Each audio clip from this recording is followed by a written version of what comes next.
எங்களுடைய தனிப்பட்ட வாழ்க்கையிலே ஆண்டவரே, எங்கள் குடும்பத்திலே, எங்கள் சபையிலே, எங்கள் தேசத்திலே நீர் உலாவும் ஆண்டவரே.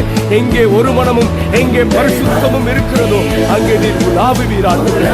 எங்களை பரிசுத்தப்படுத்தும் உலாவுகிற ஒரு பரிசுத்த ஆலயமாக எங்களை மாற்றும் ஆண்டவரே. ஹல்லேலூயா. Oh Jesus, எங்களோடு வாசம் செய்யும், எங்கள் மத்தியில் உலாவிடும், எங்களோடு வாசம் செய்யும்.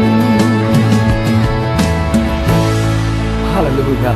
எங்கள் மத்தியில உலாவி உம்முடைய